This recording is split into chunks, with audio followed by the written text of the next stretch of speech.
2. The social value of war.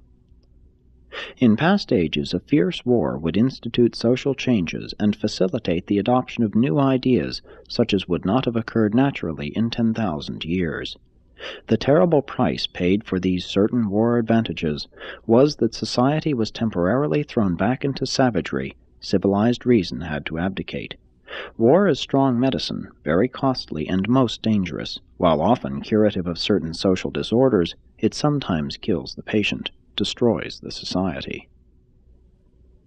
The constant necessity for national defense creates many new and advanced social adjustments.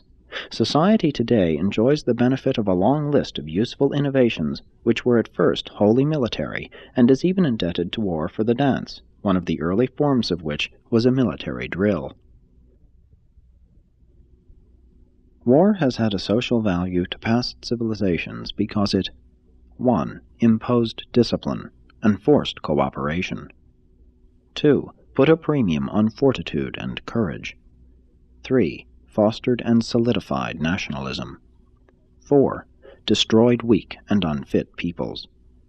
5. Dissolved the illusion of primitive equality and selectively stratified society. War has had a certain evolutionary and selective value, but, like slavery, it must sometime be abandoned as civilization slowly advances. Olden wars promoted travel and cultural intercourse. These ends are now better served by modern methods of transport and communication. Olden wars strengthened nations, but modern struggles disrupt civilized culture. Ancient warfare resulted in the decimation of inferior peoples. The net result of modern conflict is the selective destruction of the best human stocks. Early wars promoted organization and efficiency, but these have now become the aims of modern industry. During past ages, war was a social ferment which pushed civilization forward. This result is now better attained by ambition and invention. Ancient warfare supported the concept of a god of battles, but modern man has been told that God is love. War has served many valuable purposes in the past.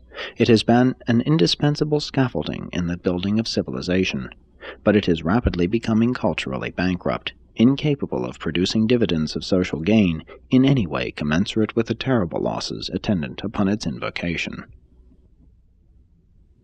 At one time, physicians believed in bloodletting as a cure for many diseases, but they have since discovered better remedies for most of these disorders. And so must the international bloodletting of war certainly give place to the discovery of better methods for curing the ills of nations.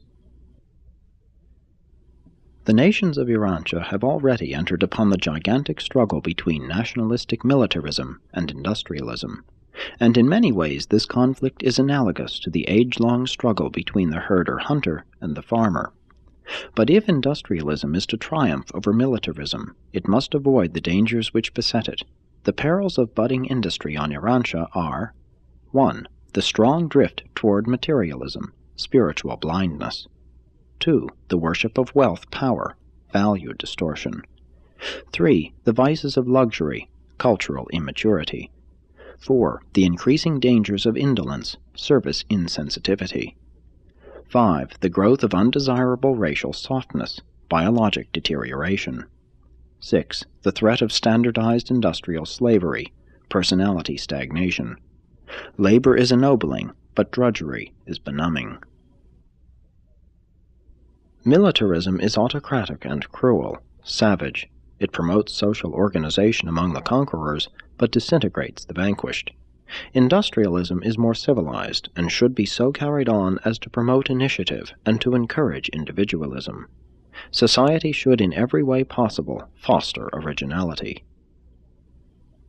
Do not make the mistake of glorifying war. Rather discern what it has done for society, so that you may the more accurately visualize what its substitutes must provide in order to continue the advancement of civilization. And if such adequate substitutes are not provided, then you may be sure that war will long continue. Man will never accept peace as a normal mode of living until he has been thoroughly and repeatedly convinced that peace is best for his material welfare, and until society has wisely provided peaceful substitutes for the gratification of that inherent tendency periodically to let loose a collective drive designed to liberate those ever-accumulating emotions and energies belonging to the self-preservation reactions of the human species. But even in passing, war should be honored as the school of experience which compelled a race of arrogant individualists to submit themselves to highly concentrated authority, a chief executive.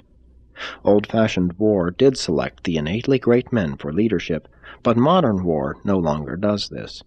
To discover leaders, society must now turn to the conquests of peace, industry, science, and social achievement.